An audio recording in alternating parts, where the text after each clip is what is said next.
I came out here to meet with Paul Birdsong, a former member of the Black Panther Party, to hear directly from him what he stands for today. So if they were to grab me, it would not be a legal arrest. It would be an illegal abduction. It would be a kidnapping. His self-defense was adequate to the situation that befell him by the hands of a police officer.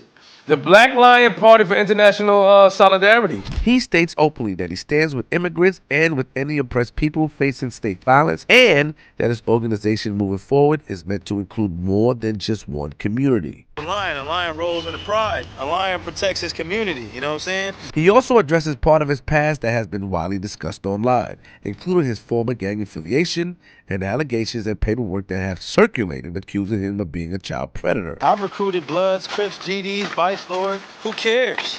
Everybody comes from somewhere. Ain't nobody seen me gangbanging, set tripping in years. Look me up on any sex offender registry nationwide. You won't find me. You type my name and everything in it, you know what's gonna come up? No results. Birdsong also explained why his group chose to step away from the Black Panther name and recognize under a new identity. You're not against the Black Man. I think that before there could be any good work done, there would need to be some unity, tidying up of the house. Because right now you got all of these elders and all of their opinions and scattered in all these different places doing all these different things. You'll also hear a contrasting response from Mike Payne, speaking on behalf of the original Black Panther Party, who lays out a very different position, one that prioritizes a black-first agenda and questions solidarity with immigrant communities in the current climate.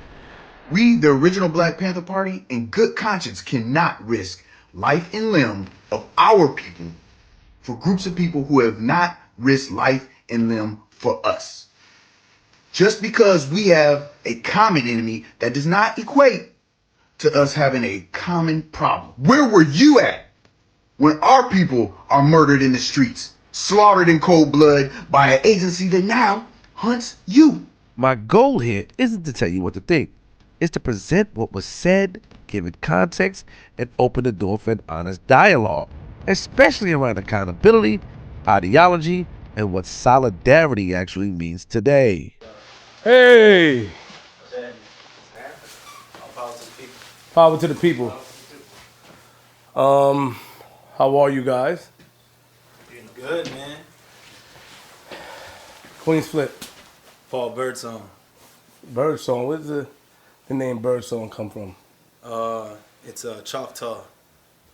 My family, they're black, but they're indigenous. Okay. Yeah. How you doing? I'm doing good, man. It's a lot going on. What are we doing up here? About to give me some tissue? Oh, all right. No, it's I gotta fix that right here where I was gonna write down. This is for our lesson on Sunday. Sunday. Yeah, every Sunday is class. What's up, man? How you doing? Shadow. What's up? Queenzflip. What's up, man? Where are we? What is this place? Where are we? What's up, man? So this is this was originally the Black Panther Party for Self-Defense headquarters. The Church of the Advocate, which is next door, originally let the Black Panther Party from back in the day use the Church of the Advocate, right? And so we got it back, to basically honor that historical significance. And but now it's the Lions Den. I've changed we have separated ourselves from the Black Panther Party for Self-Defense and become the Black Lion Party. Yeah. They I don't know, man. Like, I don't know where to start, man. It's you've been making a lot of noise. You've been making a lot of noise out here, and then I heard that they removed you from the Black Panther. Like, would you consider it exiled? Kicked you out the group? They didn't remove me. I removed myself. Explain. So basically what happened was. Can I take my jacket off? You Yeah, mind? yeah. Oh, good. One of the comrades could take it for you. You guys got weapons around? Y'all good? Are we? Am I safe in here? Yeah, you safe. There are weapons around, but you safe. There are weapons around. What does this mean? Why is it two? Because you check for the table, put it here because no one have feet. We have the table. All right, cool. I got your jacket, brother. It's a good. All right.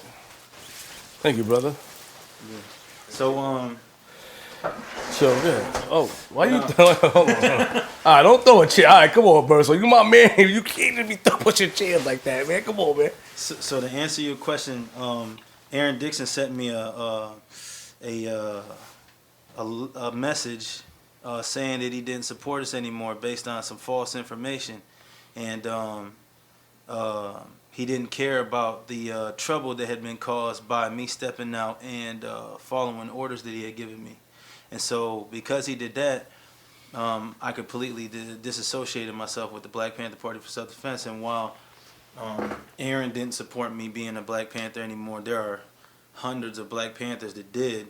Matter of fact, when I made the decision to disassociate myself, I got calls from a bunch of different Black Panthers, like Mr. Johnson and Dukes, Rico Dukes and different people like that. Like, yeah, man, why'd you do that, man? Come on, man, come back, stick around, you don't have to do that, man. You don't need them. We got you. And I thought about it for a split second, like, okay, I'll come back. And then I'm like, no, I'm not doing that. Because it's too much infighting, it's too much cliques, it's too much gang stuff, like it's revolutionary gangbanging. It's not like we're a political party or an advocacy group or anything like that. It's like we're a bunch of church people. You know how church people, like it'd be a Baptist church over here. Different sectors. Yeah, and then everybody thinks everybody's wrong. So who was Aaron Dixon? Who is he? Aaron Dixon is the founder of the Seattle chapter of the Black Panther Party for self-defense back in the 60s. So he's an original member. Mm-hmm. Yep, and so what happened was we were already calling ourselves a New Age Panther Party, and we were already out working, and I got recruited into the New Age Panther Party by Pablo X in 2020, and so Elmer Dixon saw what we were doing and reached out to us. He reached out to me on Instagram. And he said, hey, I like what you're doing. I want to introduce you to my brother and some other older Panthers. Mm-hmm. We want to, show you how to do that better. You know what I'm saying? Basically, we want to give you some guidance. Yeah. Some mentorship, stuff like that. Mm-hmm. He introduced me to Aaron. Aaron introduced me to Rashad Birdsong and Clarence Peterson and Billy Che Brooks. And that, became, our, committee of elders over the top of our leadership. And then we, different other elders like Michael Murphy and Blair Anderson came into the fold, and Bullwhip, and there's some others. I can't really remember everybody's name right now, but the main ones was Rashad Birdsong, Clarence Peterson, Elmer Dixon, Aaron Dixon, and Billy Che Brooks. Do you feel like, are you hurt that they removed you? Because you making noise. Shout out to the Black Panthers.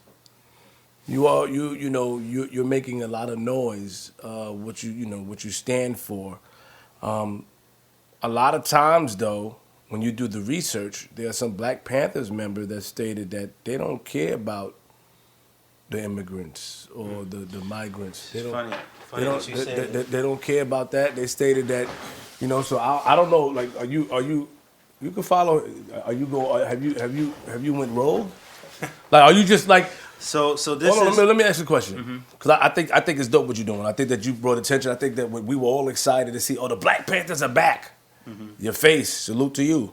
But then when you do the research of the Black Panthers, they said that I know internal is what they stood for, to my knowledge. Like, the community, Black people being abused by law enforcement and white people, and that's what I remember. I don't know if I'm wrong. So Right. then I did see somebody say that the Black Panthers don't give a f about anything pertaining to the people, the migrants, or anything that's dealing with ICE. What do you say to that? Okay, well let's do this. This is Bobby Seale. Listen to what he says. And I got one where Huey Newton's explaining the same thing. Zoom in the cat so you can hear what he said.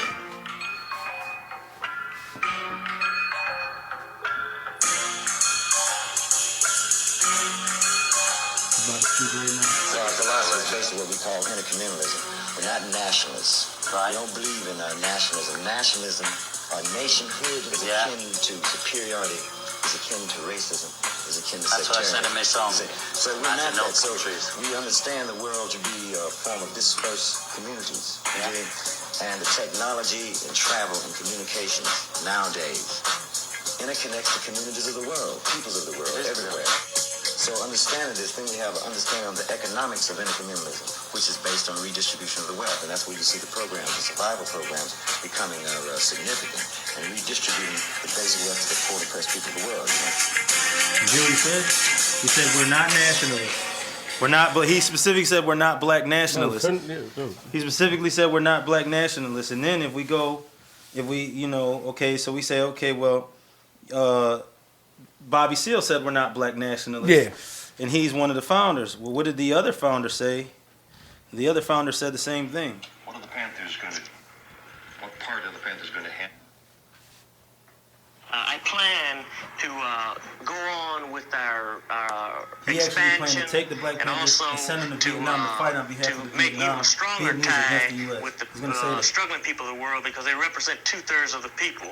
The colonized world, or the developing countries, are also the colored world, and American imperialism is implicated in all of those puppet governments that control these developing countries. In other words, if America withdraws its support from Greece, that Greek regime will fall. If America withdraws its support from the puppet government of South Vietnam, the Vietnamese war would end. So what I'm saying is we have to hook up internationally. You can only understand the situation internationally, and in order to do this, that we are going to commit troops. We're going to commit troops to the Vietnamese people, the National Liberation Front, to fight the cowardly American aggressor. Why would the Panther Party do that? The Black Panther Party. You're going to explain it. That's right. Now, when are you going to do that? I'm going to do this as soon as I'm released. That I'm going to make this known at the Paris peace talks, so that it can be accepted or rejected by the Vietnamese people. But in the spirit of internationalism and the spirit of international solidarity, we plan to do this, and we would do this for any people who are fighting against American imperialism. You want to get together blacks to go to Vietnam and fight against American troops? We want to get revolutionary people to go to Vietnam. I hope some weathermen go also. As far as the party, we don't think in terms really of black and white. We only think of that when we try to analyze American society, which is a racist society. But we're internationalists. We're anti-racist. We're not. What did he just say? I got you. He said we're not He said we're not. I got it. Both of them specifically mentioned we are not black nationalists. They both specifically said we are internationalists. So for everybody who's saying that the Black Panther Party's ideology is not about everybody else, and that's not our business, well then why was Huey Newton trying to send Black Panther members to Vietnam to fight the U.S. on behalf of the Vietnamese? Why was he trying to go to the Paris Accords to announce it? Why did he say that? Why did Bobby Seale say we don't believe in nationalism, because nationalism is acquiesce to superiority, and superiority is acquiesce to racism? Why did he say that if that's not what he meant? Was he lying? But he also stated that it's only black and white when it comes to America. He stated, and we are in America. And we're not the only ones here. Okay. No, I got what you said, bro. And dig on this. Let's talk about Black Panther mechanics, right? The mechanics of the party was intercommunalism. And here how I'm going to break that down, right? Not only was Huey Newton, not only did he stand with them, but when Huey Newton was locked up, it was white people, Mexican people, Dominican people, Puerto Rican people, Vietnamese people, Japanese people that rallied up and made over 10,000 people strong to get him out of prison. When Bobby Seale went to prison, it was also that mixed group of people that got him out of prison. When Fred Hampton Sr. created the Rainbow Coalition, the first two groups he went to Puerto Ricans, the Young Lords, and he went to the Young Patriots, which was a white racist group at first. And he even, I remember talking to Hyde Thurman, which is the leader of that, and he said, Fred Hampton charged me and said, you're a racist. You know, you only care about your people. You only care about your people, but that's good. We can use that. You know what I'm saying? And that's how they became connected. You see what I'm saying? What's his name? Hyde Thurman. Hyde Thurman. Yeah. Still alive? He's still alive. I could call him right now. You know? So I'm just saying that it was never a situation well, let's look at it. Who are the 3 most iconic Black Panthers ever in history? You got Huey Newton, without a doubt. Bobby Seale, without a doubt, and Fred Hampton, without Yes. a doubt. Okay, all 3 of them believed in intercommunalism. All 3 of them believed in internationalism. All 3 of them united people from all different races to stand together and fight on multiple occasions that are irrefutable. This stuff is documented. So, okay, so then what do you think the problem is now? I And think- who first of all, who is currently in charge? Who makes the decisions for the Black Panthers? Nobody. So the last chairman before Pablo X, and Pablo X was the chairman of the New Age Panther Party, and then when we got permission to be the Black Panther Party for self-defense, he was the chairman, and then the elders wanted me to be the chairman. So so that's how that happened. Right? Now, their last back in the day chairman was Elaine Brown. You had a large group of Panthers that didn't agree with her being a chairman, didn't want nothing to do with her. But Huey said it, and so it went. You know what I'm saying?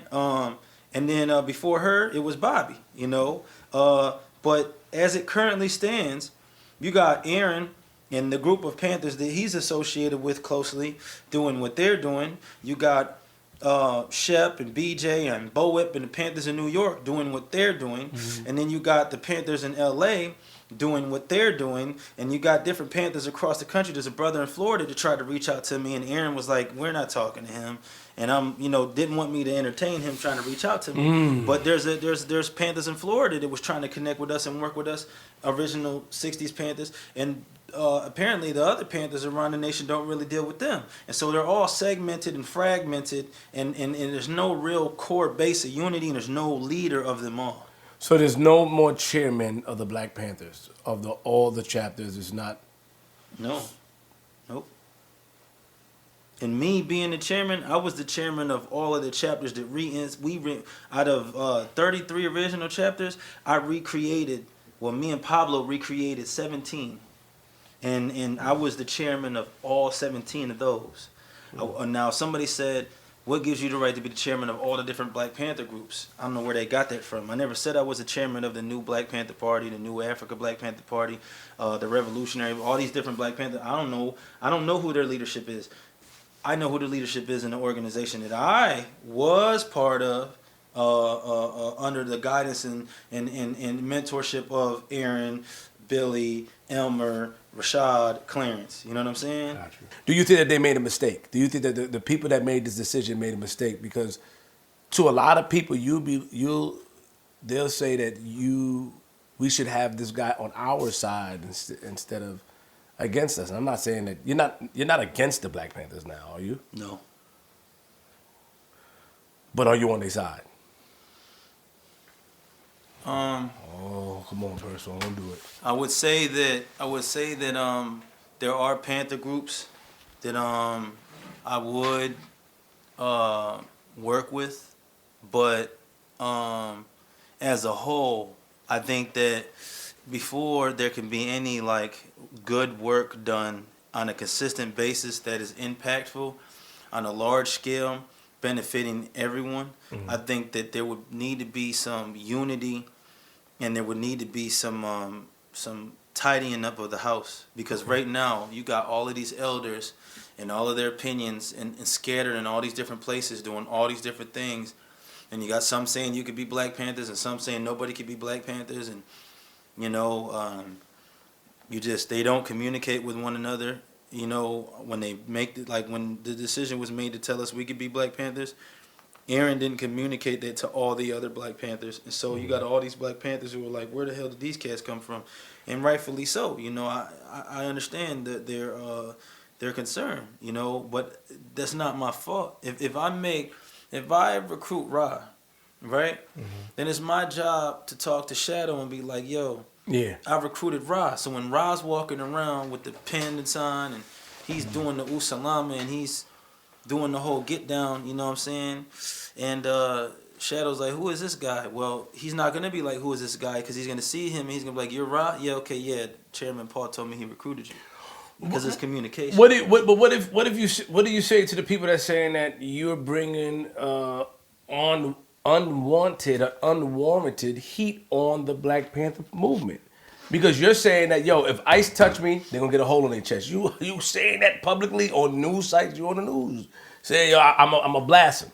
So now what if they saying that what he stands for is putting this unnecessary heat on us that we not for the people who may be here illegally and we don't stand with that. What do you say to that? Like, because you got strong statements. Well, number one, I want to put two things out there. Those people who are here illegally, right, have just as much right to be here as every white person that's on this continent. Just want to put that there because they came here illegally and brutalized and killed and tricked the people that were already here. So this land is Aztlan in Muskogee. It's not the United States of America. The United States of America Incorporated, which is a business that's owned by Britain, colonized this place for its resources and took it, just like it's trying to do with Venezuela right now. Because Trump is not over there to stop the drug game. He's over there to control the drug game and take control of their oil reserves. Okay. So what I'm going to say is there is no such thing as an illegal immigrant on a land that's being run and military occupied by illegal immigrants. Put that out there. That's number one. Thing number two, what I said, I am a descendant of America's slaves. My great-grandparents were slaves. ADOS. So I cannot be deported. So the ICE agents, their jurisdiction is immigration customs enforcement. It's not natural born citizen enforcement. So if they were to grab me, it would not be a legal arrest. It would be an illegal abduction. It would be a kidnapping. And so if they try to abduct me, I have the right, according to the law, to defend myself. Okay. With equal force. So if they come at me with guns and body armor to take a natural born citizen into their custody, which would be illegal because their jurisdiction isn't natural born citizens. Their jurisdictions is immigrants and customs. I have nothing to do with that. So if they come and they grab me, right, they've stepped out of their jurisdiction and illegally abducted a person who has the right to bear arms and the right to defend themselves as a natural born citizen of this continent.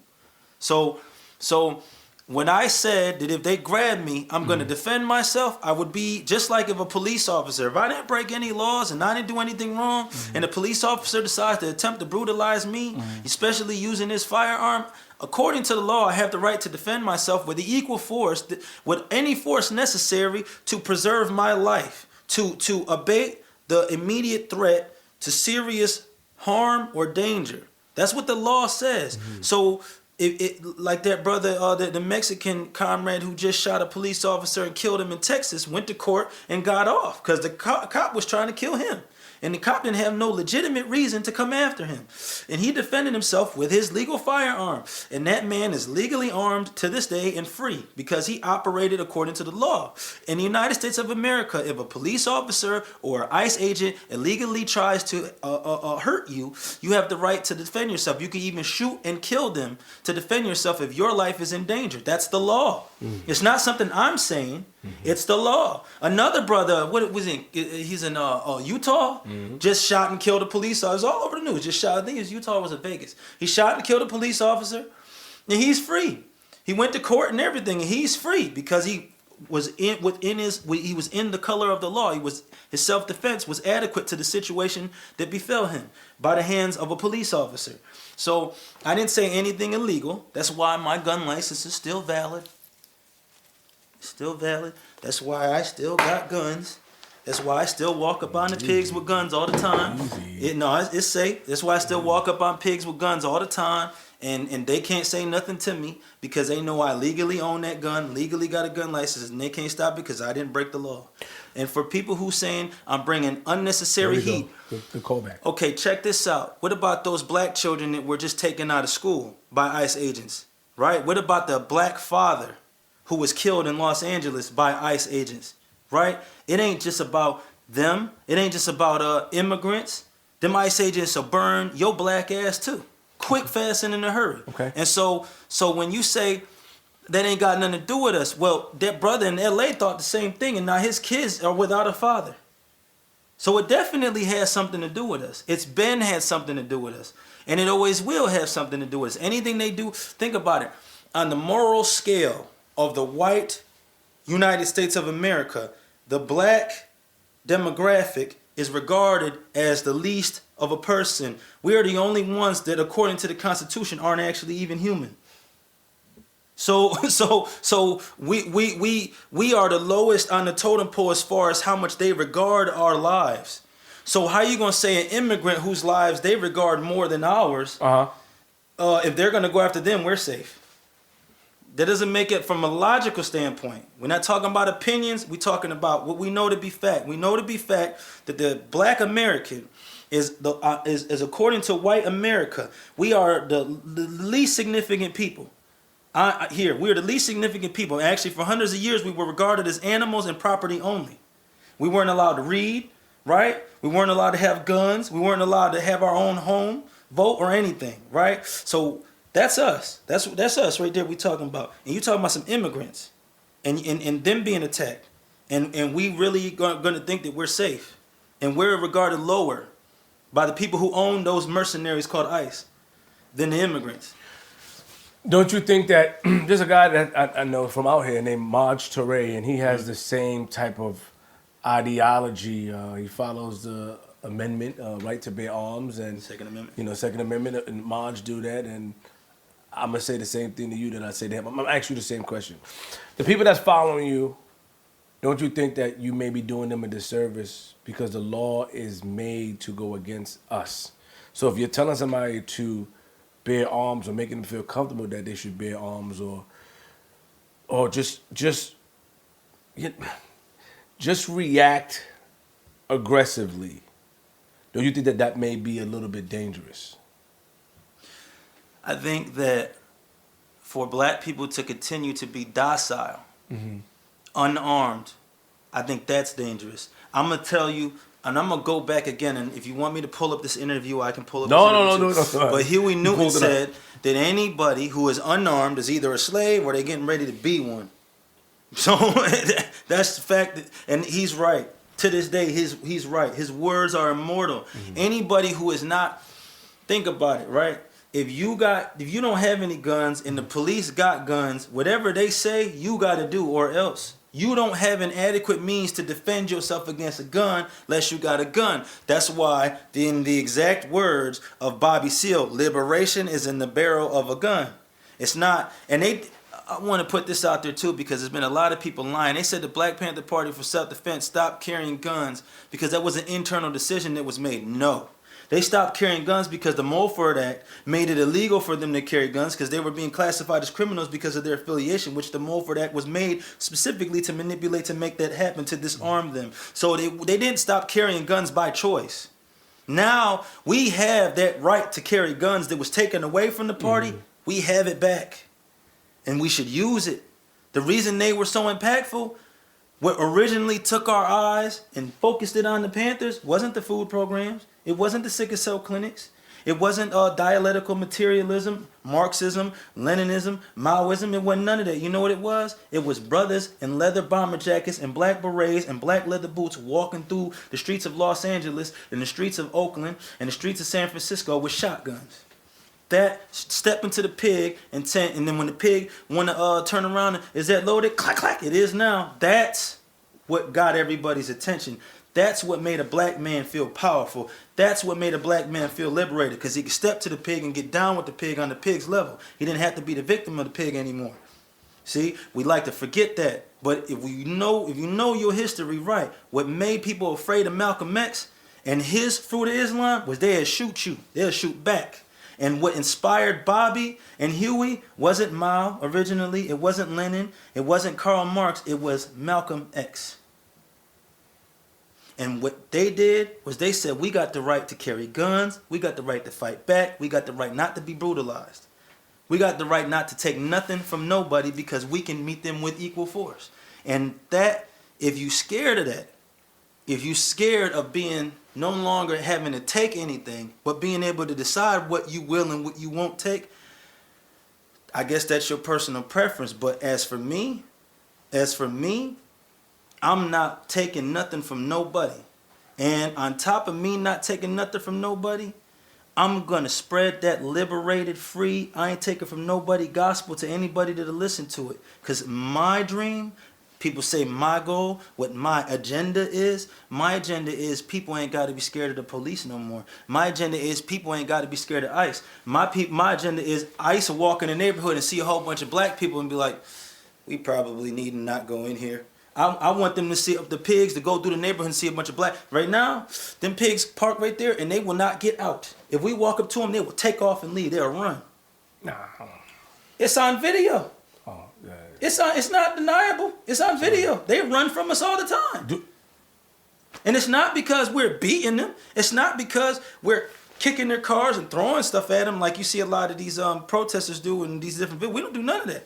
We're militant, disciplined. We walk up and patrol with guns, and they see that and they're like, well, we don't want to get into that. We don't want to get into a firefight with these people. Do you think that wow, I do understand what you're saying. Do you think that there's any good cops? Because you identify cops as pigs. So which is a derogatory term, right? But you consider it derogatory, right? I consider it factual. I'm gonna break it down, right? So dig on this. The origin. Somebody asked me one day, well, why didn't you do the revolutionary stuff as a blood? I tried to, but my OGs, the people who had say so over what I did and didn't do, didn't like it. They didn't want me to do that. It contradicted what they was trying to push, right? It contradicted drugs. It contradicted sex trafficking. It contradicted armed robbery and all of that other stuff that we get into when we in the streets. It contradicted all of that. So you couldn't be both a gangster and a revolutionary. It just ain't possible. You can't revolutionize the hood, the street politics. So I had to do something different in order for me to be revolutionary. Mm-hmm. And I made that step, right? Mm-hmm. So in the grand scheme of everything, right? The police officers, being a blood, you cannot fix that. You have to change. Being a pig, the origin, so if you were like the deacons for defense, right? And you did something wrong, and then you wanted to change and return back to your origin, you have a positive point of reference. If you were Nation of Islam and you felt like, okay, things went wrong, and you wanted to turn back to your origins, you have a positive point of reference. Even the vice lords had a positive point of reference. The Black Peace Stones had a positive point of reference, right? The pigs don't. The pig started as slave catcher patrol, and the black pig started off as a slave on the plantation, right? The white man said, okay, he got the same instincts as my property that got away, so he can help me catch him. So I'm gonna go to him and say, look, I won't touch your daughter. I won't touch your wife no more. Yeah. You can have that shed at the edge of the plantation. We'll give you enough food to survive. You can get your own horse, your own meal, get yourself a dog. All you gotta do is help me catch my property. And the property was you. Property was him, property was me. And you want me to respect that? Nah, bruh. If you want to help the community, get a gun license. Get a gun, unify with other black men in your community and patrol your neighborhood. Why you join the slave catcher patrol? That's their real name. That's their real name. They're not here to protect and serve you. They're here to protect and serve the shareholders. And back in the day, they weren't here to protect and serve you. They were here to protect and serve the slave owners. The slave owner is now the shareholder. The shareholders are the beneficiaries of slave trade. Those rich white people who are born rich. And I don't believe in 40 acres and a mule. I don't believe in reparations. You know what I believe? I believe in restoration.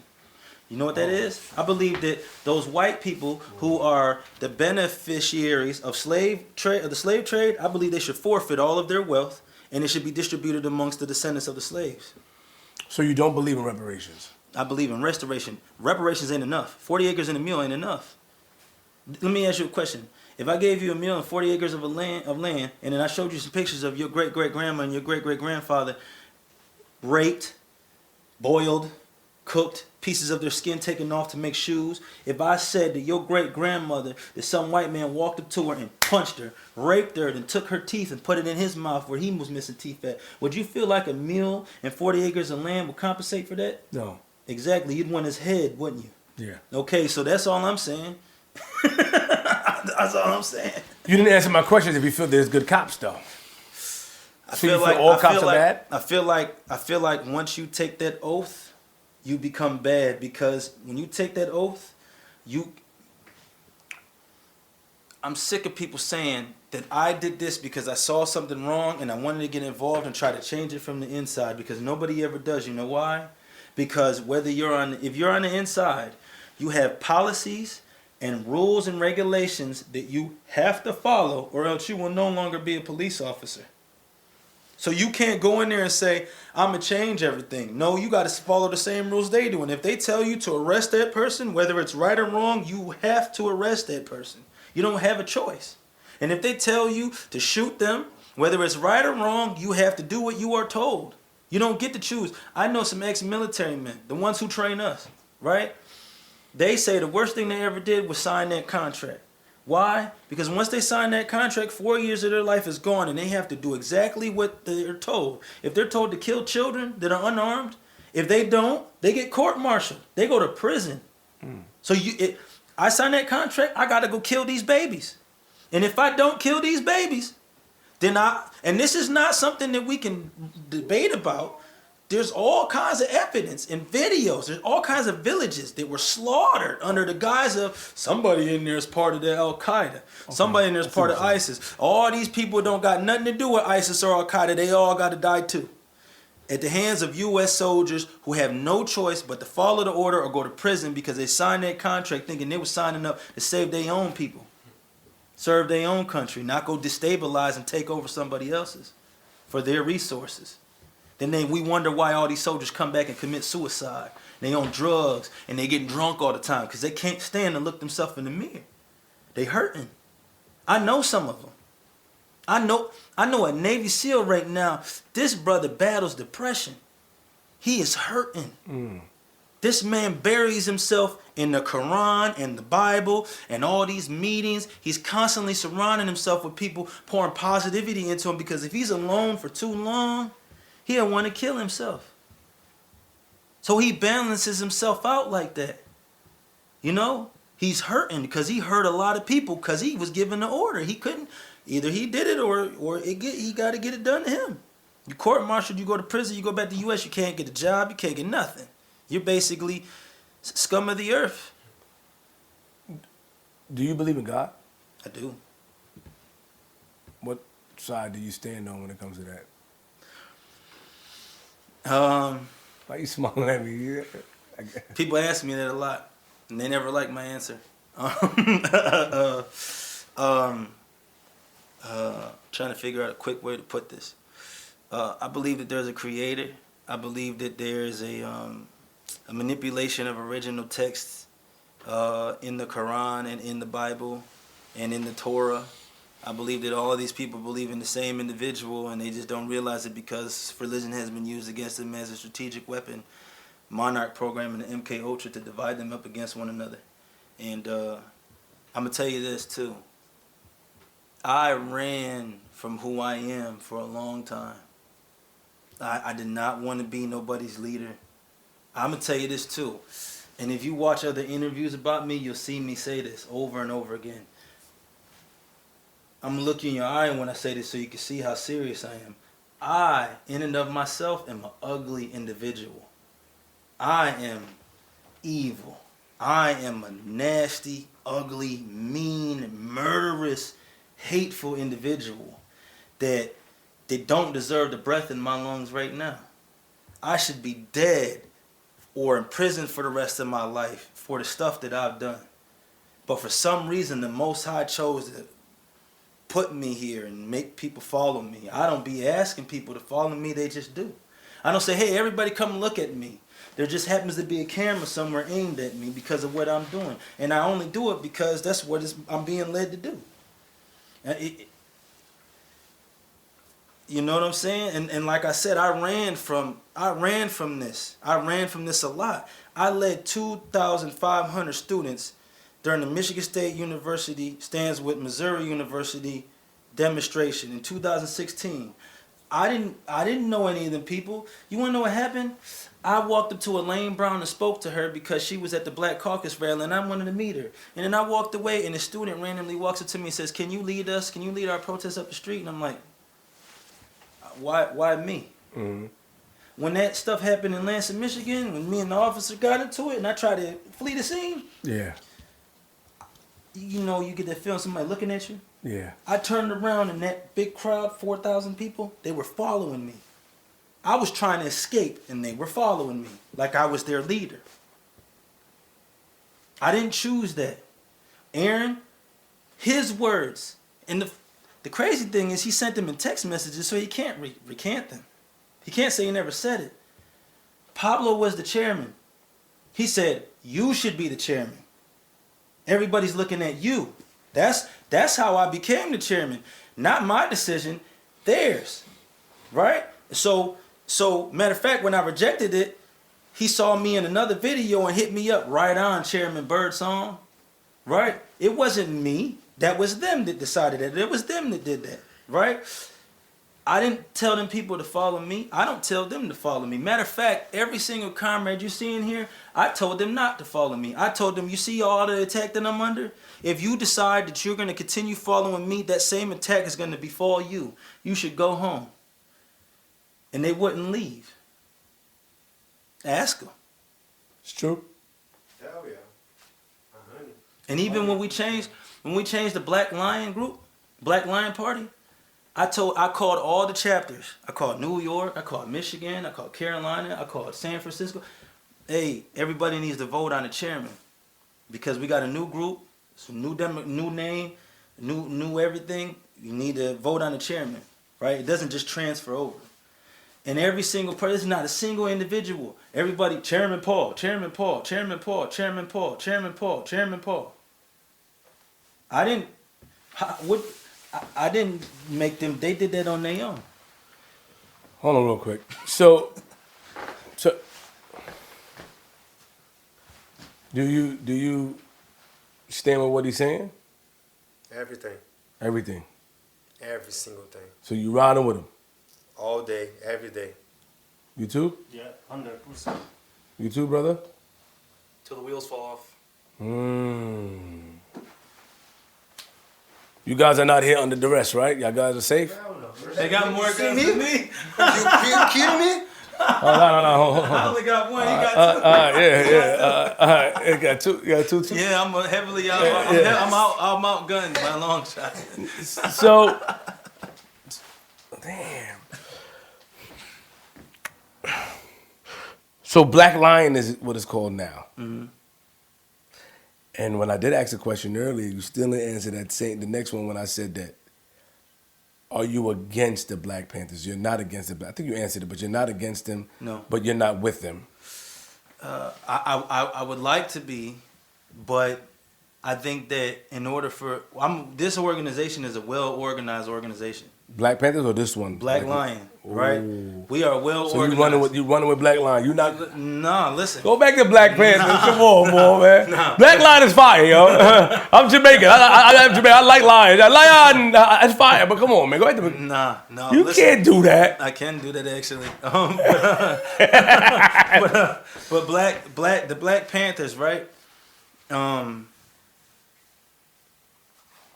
I spent 6 years of my life putting my life on the line behind that name. That's a So fact. it's never going to be a situation where it's hate or animosity or any other type of thing like that, right? I got a lot of people hit me up, man. Black Panther Party, that's your blood birthright. That's who you are, man. You need to cut. I could play you voice messages people are sending me right now saying that stuff, right? And when they say that stuff to me, it triggers the fuck out of me. I'm not gonna lie to you, it triggers me. It hurts. Triggers you to make you stand. It hurt, yeah. But a very depressing feeling. But the reality of the matter is that it's not just people who identify themselves as a Panther that are following me right now. It's people from all different organizations and civilians all over. I don't know if you saw, but there's videos of civilian people who are not part of any organization communicating with their neighbors and coming outside armed to protect the community from ICE now because they saw me doing it. I got millions of people watching me and following my lead, and I have a responsibility to them. And so if the Black Panther Party's leadership is going to be in disagreement with one another, in disarray, and they're going to give me orders, and then when they give me and my comrades orders and we step out on them, they're going to pull their hands back and act like they didn't do it, that's not something I could be part of in good conscience, because while they follow me, their lives are in my hands. And whatever I do, whatever decision I make, it affects all them people following me. the order was about January 30th, right? 31st? 31st. Okay, so what is the order? The order was they wanted me to go, they wanted all of us to go social media silent because of all of the back and forth. And they wanted me to put out a statement saying that they were going to be here. And that In everybody, in Philly, and that everybody at this building, and that everybody who had questions and who had misunderstandings and who had allegations was welcome to come, and we would figure it all out. And they would be able to talk to the elders face to face, and they'd be talk to me face to face, and squash all of the misconceptions and squash the question of whether or not they're actually working with us, right? And then when it came, I put that video out, and I ain't put nothing else out. But other people put stuff out that was before they gave me that order. And instead of them saying, okay, when was this published and when was this footage taken, they just was like, nah, it almost feels as like, because they know better. They've been revolutionaries for longer than I've been alive, so they know better. They know what happened. And so it's like for them to use that as an excuse, they knew what they did. And I can't I can't ignore that fact. I want to overlook it and just be like, nah, man, that's Aaron, man. He could do no wrong, right? But that man held my daughter in his hands. That man slept in my house and ate my food. And then that man met these comrades and encouraged them to do what they're doing.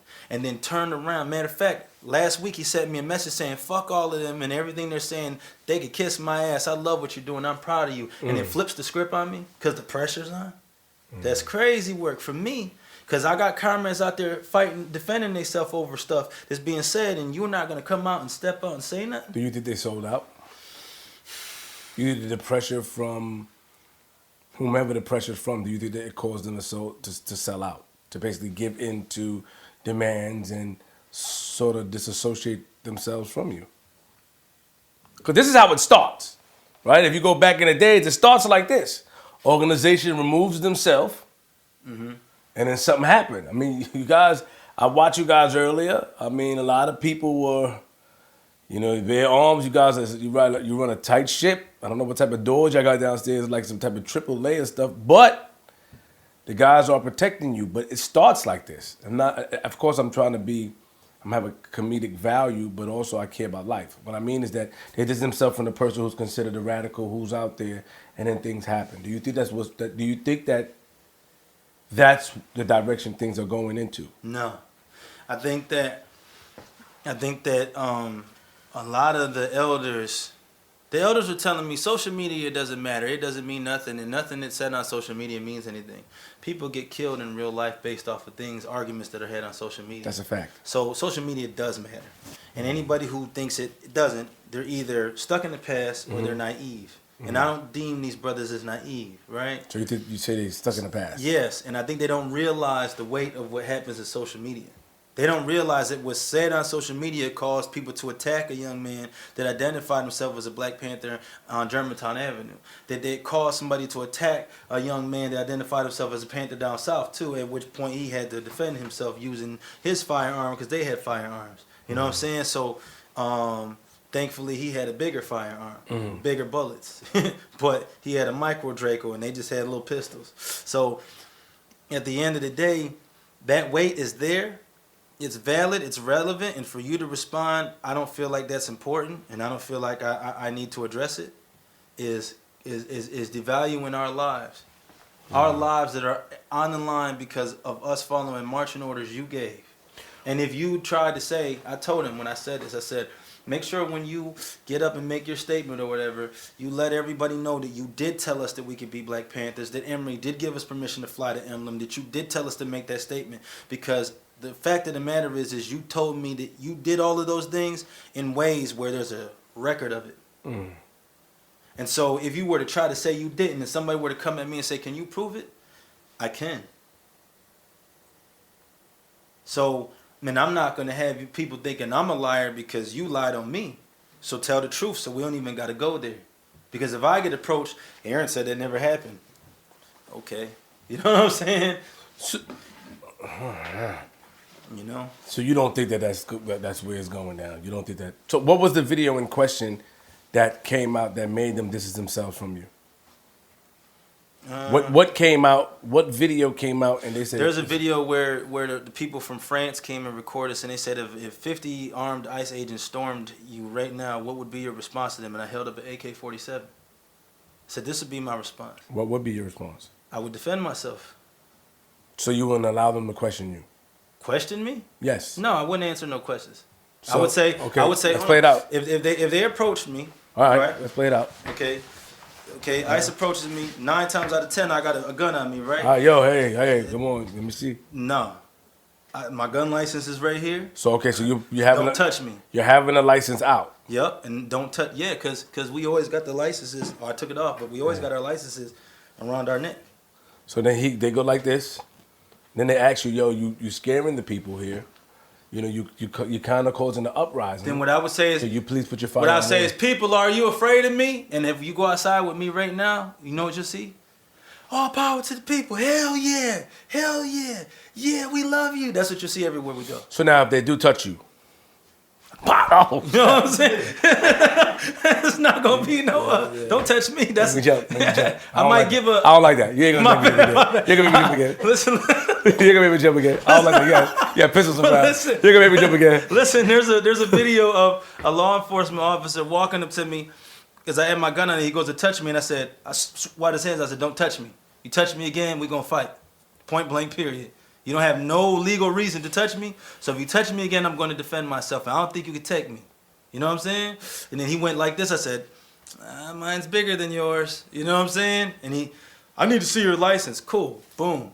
Give it to me. Nope. You can look at it. Take out that little piece of paper, that little pad that you got. You know the little pad that keeps. Yeah, and write Take it that down. out and write it down, and then go check it on your walkie-talkie. But you ain't taking possession of my gun license or anything else I got. What you gonna do? One officer said, you see a video, he said, we didn't disarm you, did you? I said, you can't disarm me. He was like, yes, we can. I said, first of all, no, you can't. Second of all, you legally can't disarm me. You could try, though. Go ahead, try. If you try to illegally disarm me, you're going to find yourself having a problem that you can't solve. And you know what he did? He looked at his fellow officer, and his fellow officer looked at him, and they left. Because they know, according to the law, you cannot just disarm me because you want to. And then they also know, in that video, I was carrying an MP5. Mm-hmm. MP5 versus 45 caliber pistol with 16 in it versus an MP5 with 32 in it with tactical arrangements. Slide that pops out. A laser light combo on it. Would you say the only people that you would listen to when it comes to the officers is the sergeant? I see that you ask for sergeants a lot. So would you listen to a sergeant, or you think sergeants are more understanding? They have to listen to sergeants. And I do think the sergeants know more of the laws and policies than a regular officer.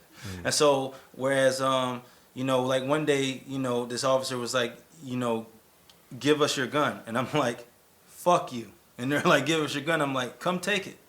Call your sergeant. Because you're about to get yourself in a bad situation. You know what I'm saying? I'm not scared of you. I'm more armed than you. I'm not giving you nothing. So before you get yourself in some trouble, you should call your sergeant. He was like, I said, call your sergeant. Now stop talking to me. Call your fucking sergeant. Call your sergeant. I'm trying to tell you. Look, he got a sergeant came. Beep, beep, move your car. Leave them alone. Because they knew from a legal standpoint, I'm safe. All of my training is within the color of the law. See what I'm saying? So there's nothing that they can do to me because I don't break the law. Even with my verbiage and the things I say, I do not break the law. See what I'm saying? I'm not going to because I'm not stupid, right? There's an old Aramaic proverb. It says, how dumb is it for the hunter to set a trap for the bird while the bird watches? And dig on this. My name is Paul Birdsong. You ain't gonna make me jump again. I'm still mad about that. What is this right here? Come on. This is training. Tell me what okay, so this is a 4-on-1 specialist technique. We get that from a certain military group who I'm not going to name. Okay. Which is, this right here is regarding that. This is called mission etiquette. Okay. So when we have to do something in the defense of the people, This is the rules we abide by. The first one is if you're not present, you'll never know. You won't know what happened unless you was there. Yep.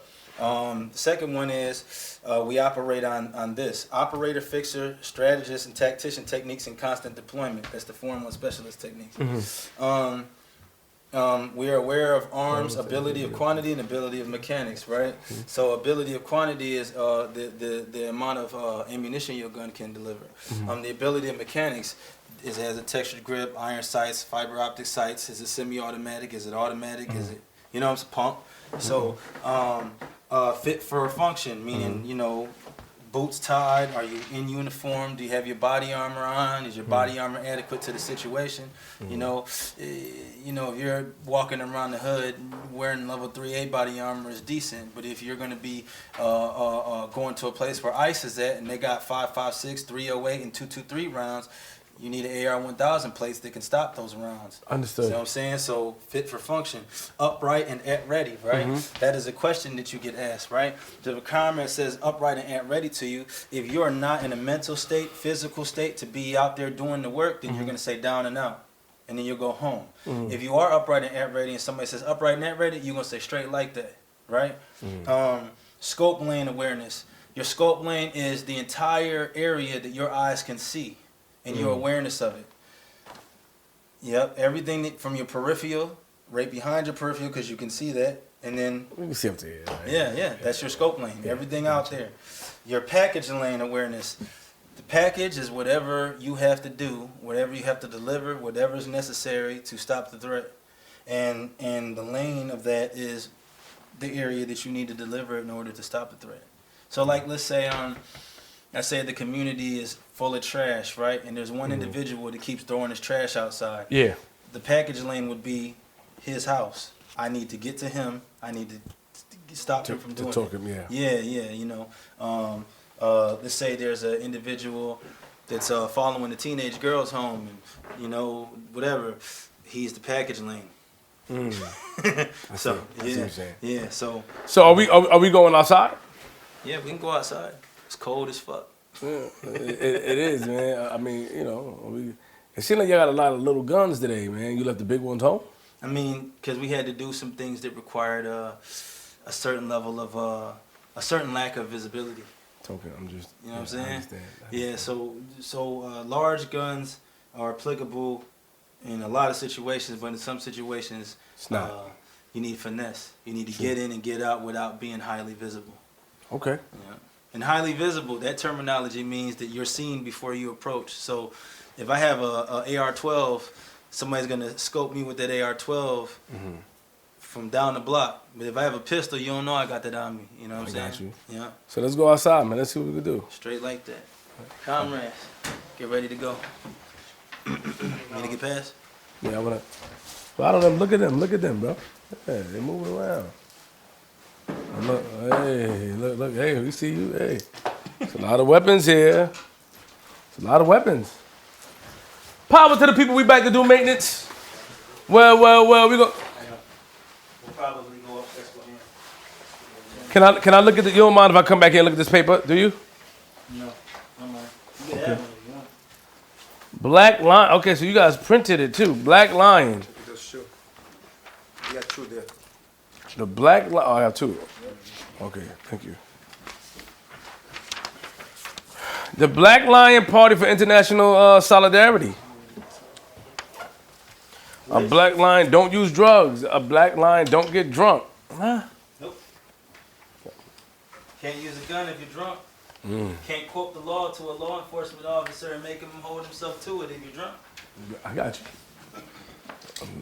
All right, man. Imagine walking around the community trying to teach the youngsters that, you know, instead of carrying a gun right now, they could wait until they're 21 and get a license to carry it legally and be drunk. Imagine telling the youngsters not to throw their life away and to go to school and you're drunk while you're doing it. You know what I'm saying? I got you. It's kind of a wild ideology. It is. You could do that, you know? All right, yeah, a lot of weapons. You putting two on? You putting two on you? It says that in the rules. Panthers carry 2 guns. Well, it's not Panthers. It's Black Lions. Well, yeah, the Black Lions. It was the Panthers too. All right.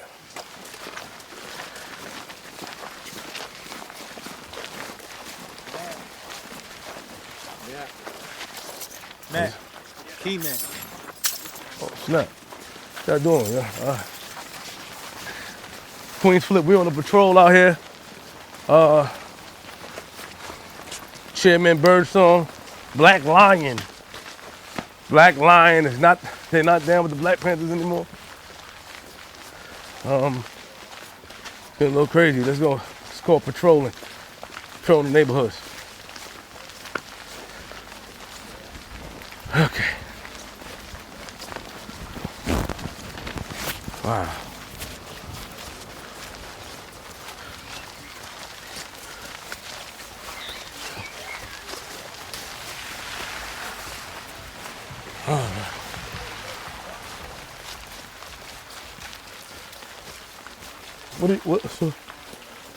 What are you looking for? Snipers? Someone following us Okay. or by jamming him. I'll try to get him.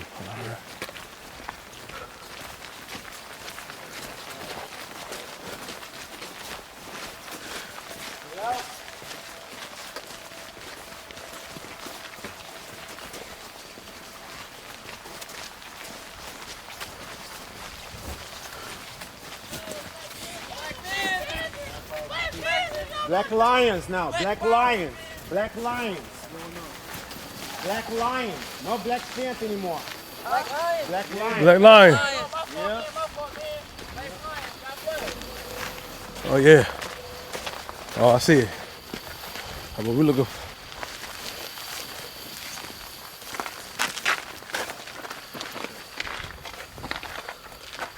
Old man in there?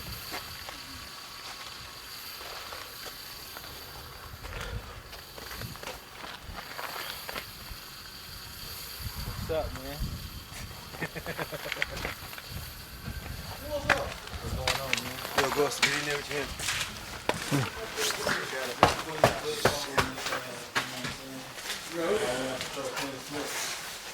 Look at that. Yeah, Raider Nation. Oh, yeah. How you doing, G? How's everything? All right? This is my barber. How you doing? Queenzflip. Nice to meet you, OG. Look at Yeah. that jacket. Look at that jacket. I see it. Yeah, yeah. Jacket you need to wear right Yeah, I see. Ah, you got the hat, the mat. How do you feel, wanna take OG? How you feel about what they're doing for the community, man? How do I feel? Yeah. Ooh, hey, man.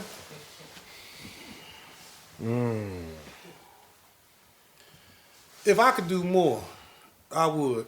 And I told the good brother to, now you saying what exactly, like as far as you asked me, as far as like what they doing for the community? As far as the community making it safe, making it safer, protecting the people that live here, helping, feeding some of the some people, like just what they stand for and what Chairman Birdsong's been doing. For the most part around here, they jumped around for joy. This neighborhood right here, they jump around for joy.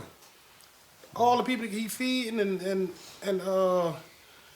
teaching, and I'm not there while he teaching them, but I have a You see the effect. You hear about it. yeah, hell yeah, hell yeah, hell yeah, Appreciate Hell that. Man. yeah. Back in the days, you know what I'm saying? hell yeah. You got to Appreciate stand for something Or fall for anything. or fall for anything. Yeah. And I mean, the facts is the facts. When it comes down to it, he'll stand there and 10 toes down and defend himself for what he's saying. If it's wrong, it's wrong. He's a man. I heard him on TV, and it's a good thing that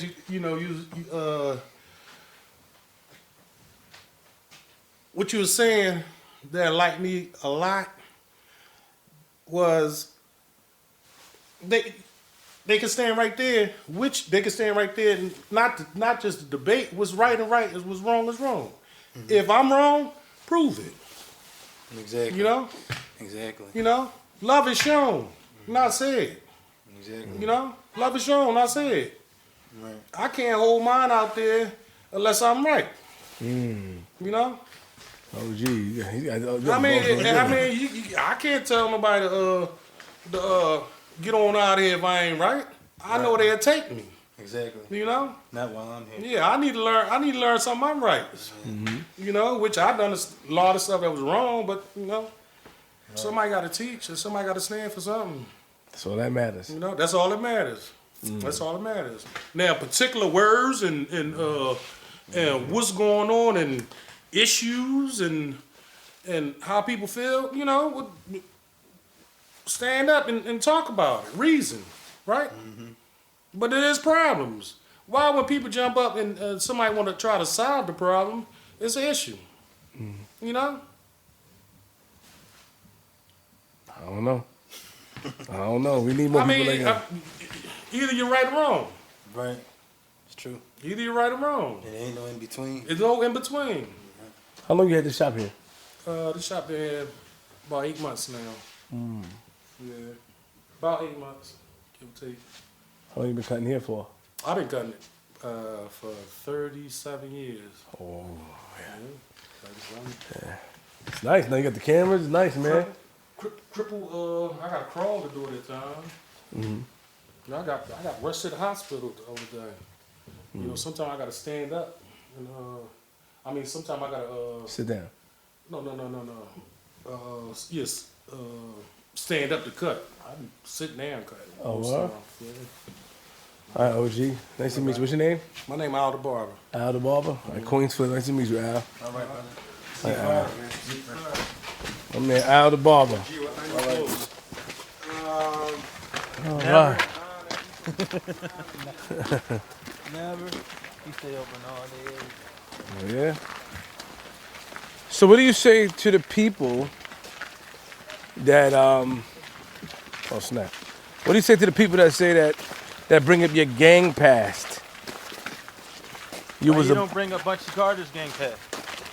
Why you don't bring up the fact that Huey Newton was known? Huey Newton wasn't always a revolutionary. Huey Newton was known as the individual in the community that you didn't want to make angry. Because he was the best fighter in Oakland. The best fighter in East Oakland. You know, he was known to be a knockout artist. You know, not a revolutionary. You know, not a teacher or a leader, but somebody to knock you the fuck out if you made him mad. Oh, Huey Newton, right? Yeah. Bunchy Carter was an avenue, and he united people from different gangs to come together.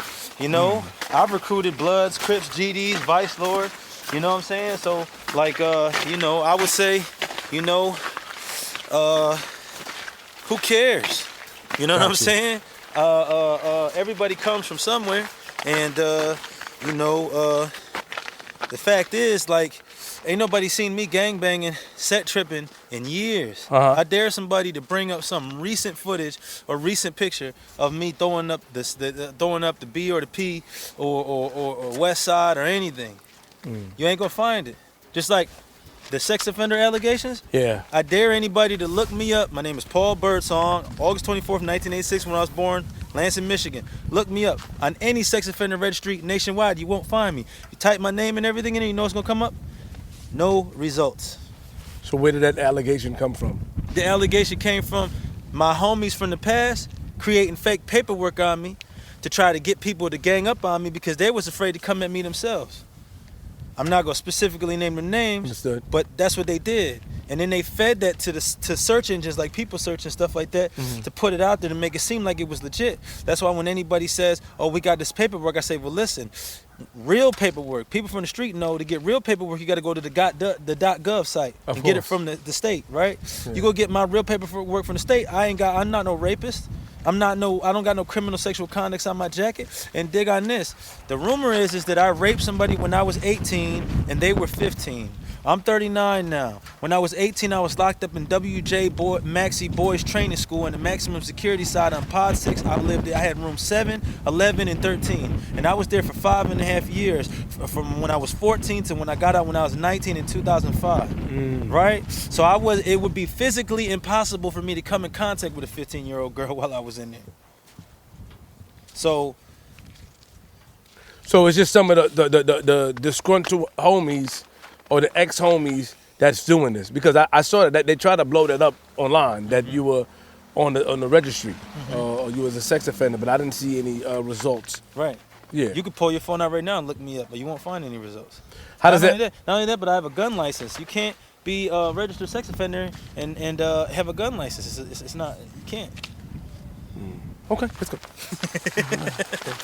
Power to the people. We back to do maintenance. Yeah. That's Loaded Lux. Yeah, I know. That's my man. I heard different verbs in the Clash of Words.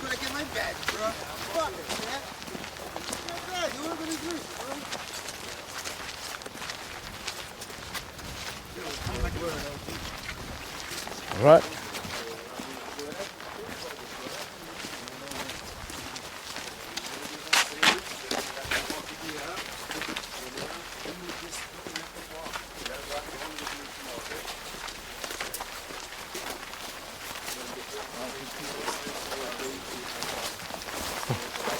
People.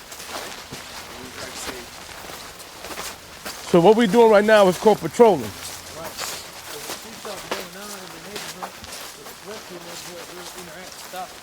So you'll stop a threat in the neighborhood. Yep. Got it.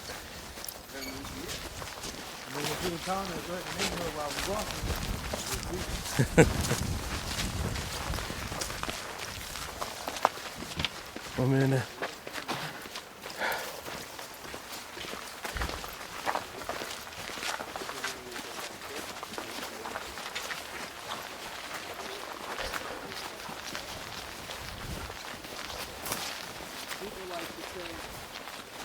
People like to say all the time, well, where were y'all at when this happened, and where were y'all at when that happened? I would like to make it clear, Black Panther Party is not a group of angels, you know? We're not the Most High, so we're not omnipotent. We can't be everywhere all the time to stop everything, but when we can stop, we do. I just want to let you know that you still identify yourself as the Black Panther Party. Not bad. Yeah, I'm used to it. I got to get it out of my system. Got it. The Black Lion Party is also. It's okay, not man. Omnipotent. We can't be everywhere at all times. It's okay, yo. If you want to be a Black Panther, man. Not good right now. All right, man.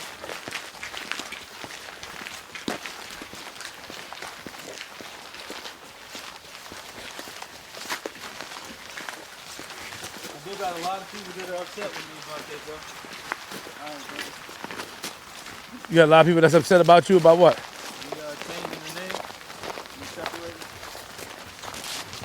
When did the name? How did we come with the name Black Lion? So there's a brother on social media, on Instagram, who goes by the name OG from the town, and he made a suggestion. He was like, you know. Hold on, turn around and say it, cause There's a brother on social media on Instagram that goes by OG from the town, and he made a suggestion that first of all, he publicly expressed his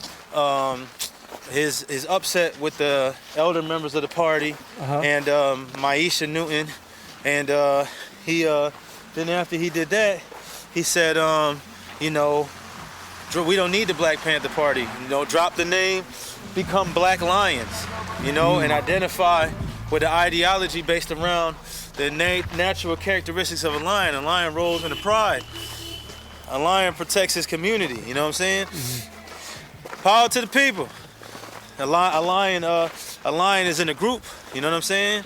The panther is a solo animal that doesn't attack unless you get it in the corner, whereas a lion will attack you for even encroaching onto its territory.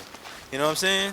So, you know, you could destroy a whole panther's territory and all they'll do is run unless you get it in the corner. But a lion, you can't do that to a lion. If it even sees you, it's coming after you. I got you. Power to the people.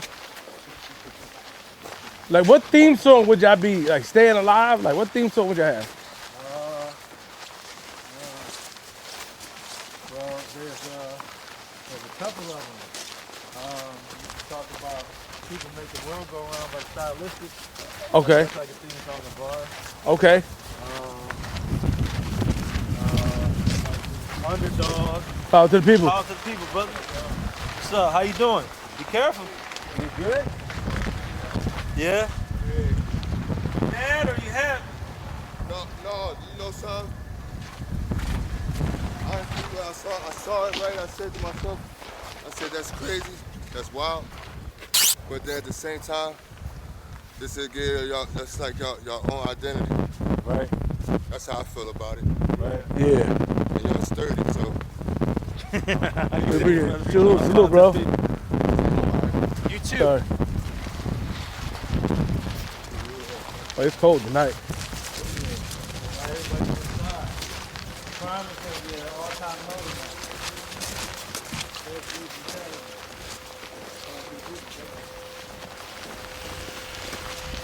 Oh, that's DJ Academic. No, it's not. That's crazy. Yes, it is. Hey, yo, who that right there in the front? Black Lion, bruh.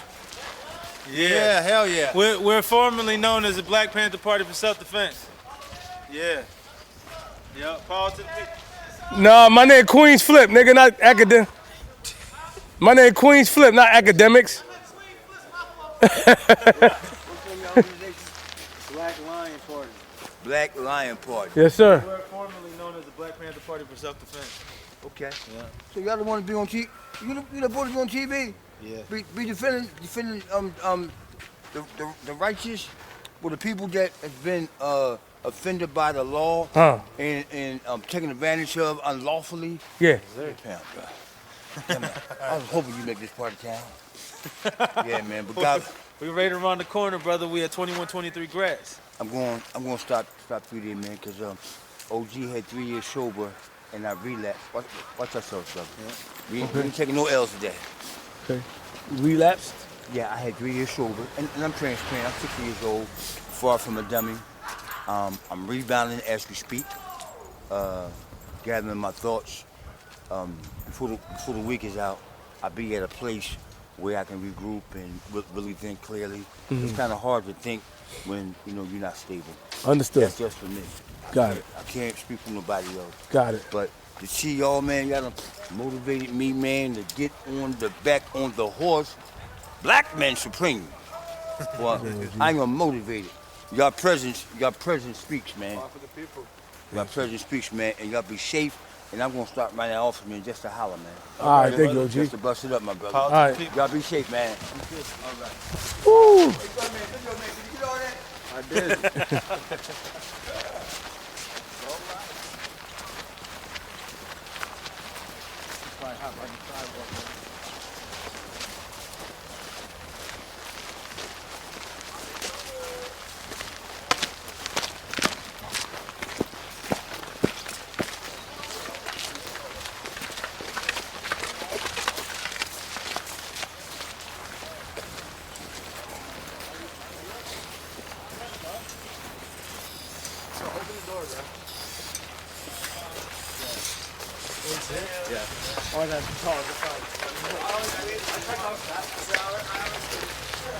All right.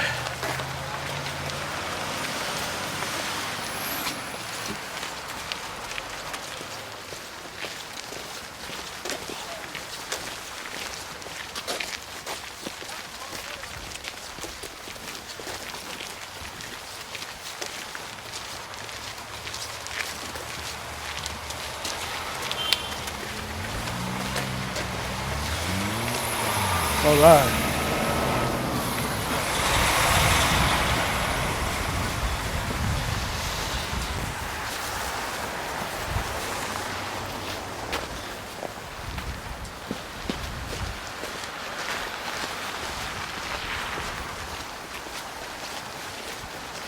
Come on.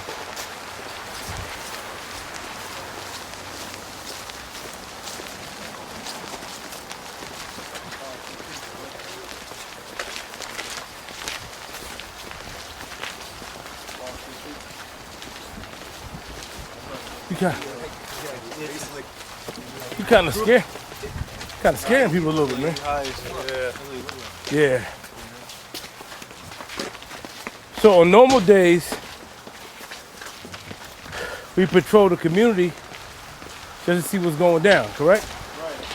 And then if there's like a report or something, somebody calls the Panther hotline. The hotline? Yeah. Somebody calls the hotline and says, hey, this and this is happening. Or they send us pictures of our police brutalized and like send us pictures of drug dealers or whatever in the act. Then we'll go to wherever that's at, There's another part of town that we have to patrol. And there's some other stuff that we have to do. But there's certain things that we will do with people with us, and there's certain things that we won't. You know what I'm saying? Like earlier, that mission I had to go on with the comrades, I couldn't take you on that. You know what I'm saying?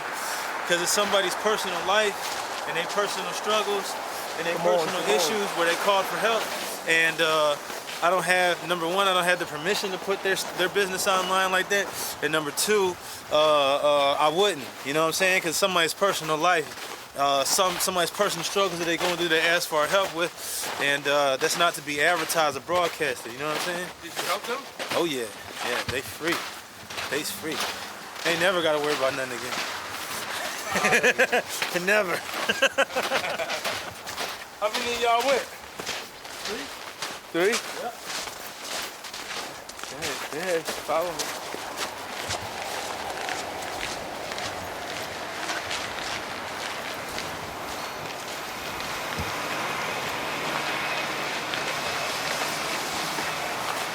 Listen, we're gonna go down here, come back up the other side, then we're gonna go down Dolphin.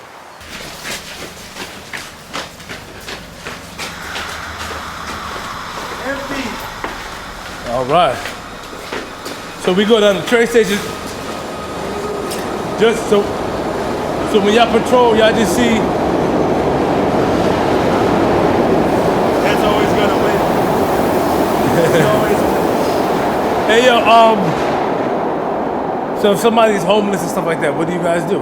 A lot of times we'll get on the train and we'll ride it all the way one way and all the way the other way. Mm-hmm. You know, we've had women come to us and say that their daughters were sexually assaulted on the trains.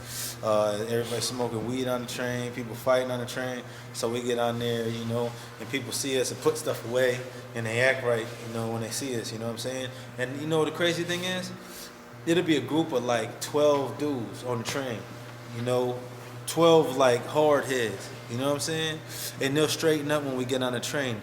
Not because they're scared of us, but because they respect us. You know what I'm saying? So, yeah. Got you. Yeah. Let's go, man. Let's do it. Come on, keep up with him. That's his mic.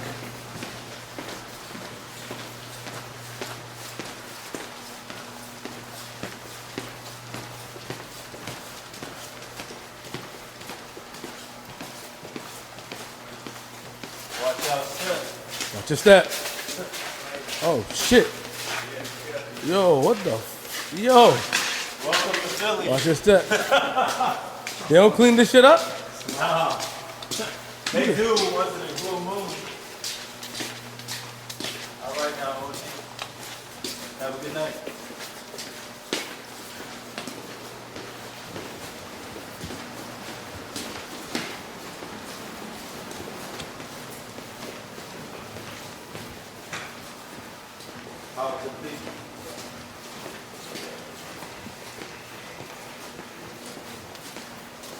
Power to the people, we back to do maintenance. I heard.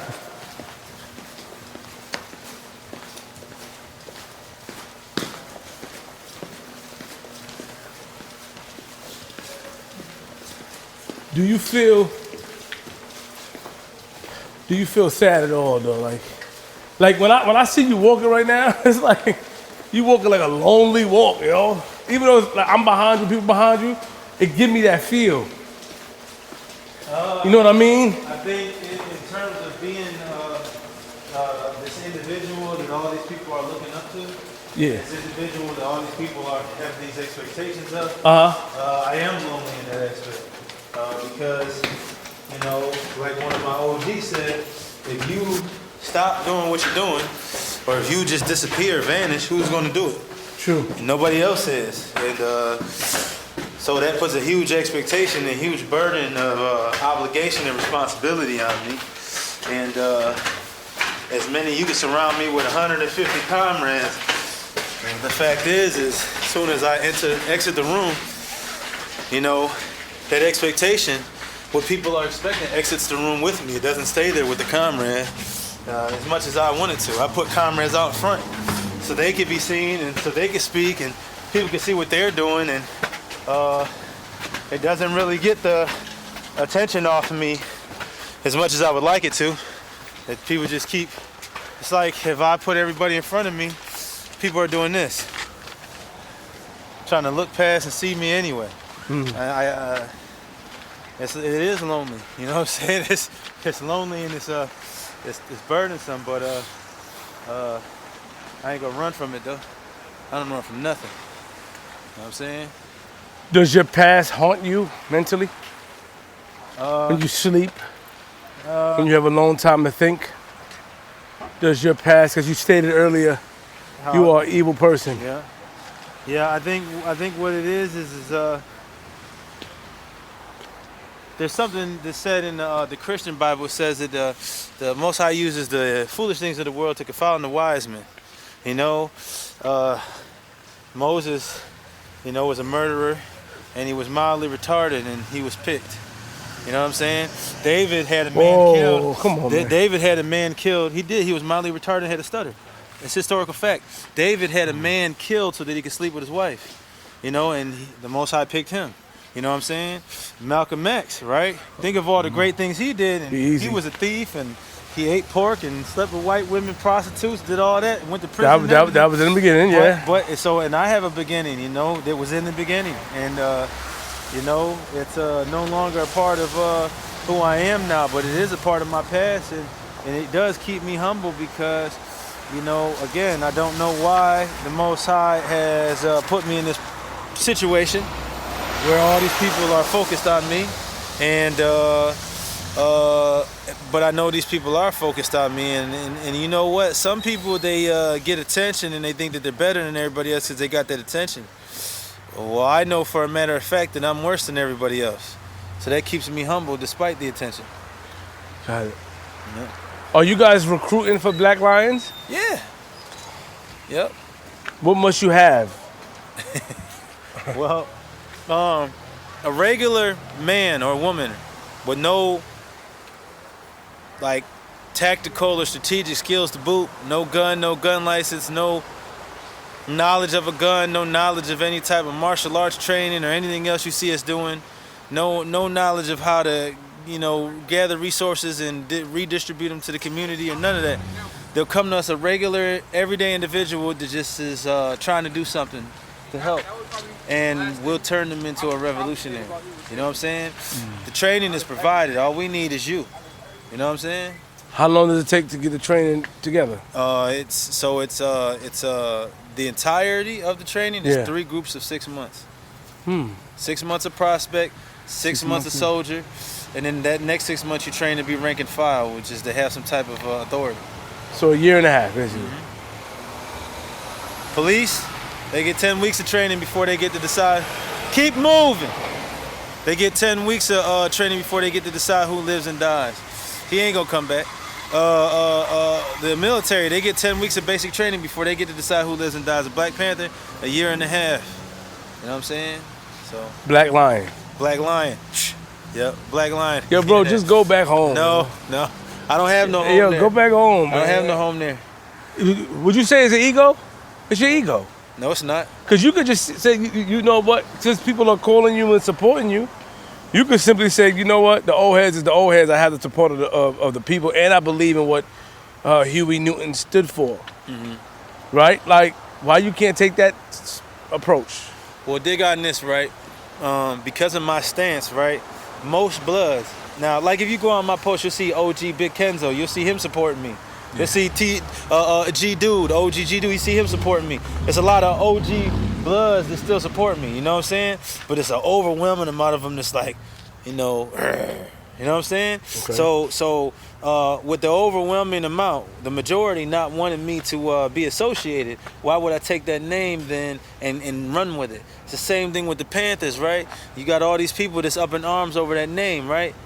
Take the name. I ain't about the name, I'm about the work. I can name myself a Black Cheetah, right? People will join, people will support, because it isn't about my name, it's about what I'm doing. You know what I'm saying? If you look at all of the comments under my posts, I know people talk about me in secret on pages that I'm not acquiesced or that I'm not privy to, right? I don't see all of that stuff most of the time unless somebody grabs it and sends it to me. But if you look on my page, and you see what people say about what I'm doing, you see a whole gang of support from England, Pakistan, Spain, Mexico, the Dominican Republic, Canada, right? The United States, all over in all different states. You see an overwhelming amount of support because of what I'm doing. It ain't about what I call myself, it's about what I'm doing, you know? that group of people that was following me in Lansing, why y'all following me? And this guy named Matt McCoy stood up and said, because you're doing everything that everybody else is scared to do. You're doing what we want to be done. That's why we follow you. You know what I'm saying? That's their words, not mine. You know what I'm saying? And do you acknowledge? So you acknowledge your past, you acknowledge what you've done, you acknowledge how you live, and you saying that right now you're on a righteous path. Everybody has a right to change. Mm-hmm. Got it. Exactly. Got it. Yep. Hey, listen. I remember one day, me and Black Lion. all right now, power to the people. Have a good day, bro. Black Lion. Yeah. Black Lions. So listen. I remember one day, Always coming now. there weren't no problems. Listen, I guarantee they don't say nothing to us. Hey, or you. Black Lion. Black Lion. You already know. Yeah, but Yeah, y'all got the people, y'all got the youth. But at the end of the day, if you, like I said, if you look at my stuff, you see that I got all that support. You know what I'm saying? It's not really many people hating me as they like to make a scene. Yeah. It's like the algorithm and whoever's controlling it wants a certain narrative to be drawn. Mm-hmm. You know what I'm saying? You outside with us right now. You see anybody hate on us yet? No. Everybody see us. How they act towards us. They love it. It's Exactly. love. Exactly. This is on the street. It's not on the internet. This is real life. You know what I'm saying? It's love. A lot of fists. Yeah. A lot of fists. What's going on, man? How you doing? Yeah. So don't believe everything you see on the internet. You know what I'm saying? Because in real life, you saw all that food in there. I did. You know, and them clothes, and this is what we doing in real life. You know what I'm saying? In real life, not the internet. You know. All right, y'all. Let's head back to headquarters. Let's get it.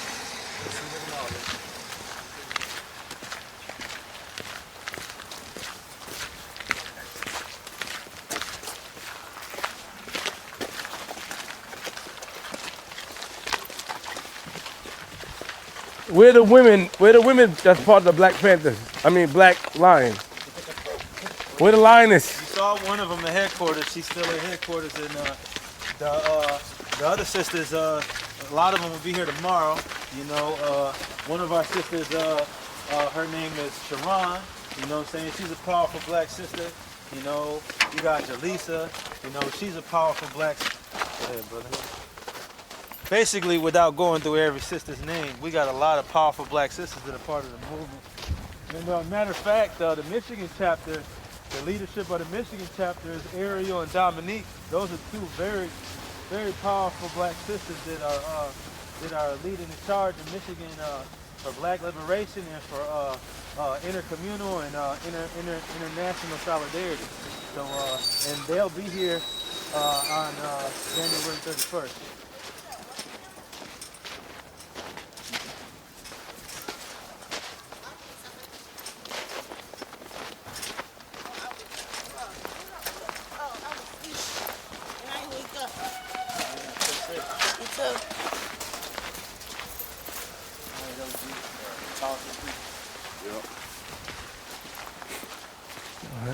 How you doing? I got a question. Hold on. Stop right there. You married? Do you live